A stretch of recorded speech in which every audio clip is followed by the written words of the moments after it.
What is negativity bias?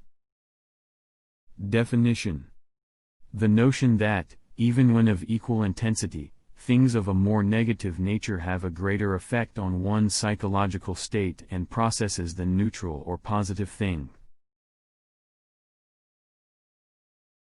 Example: when people are presented with a range of trait information about a target individual, the traits are neither averaged nor summed to reach a final impression.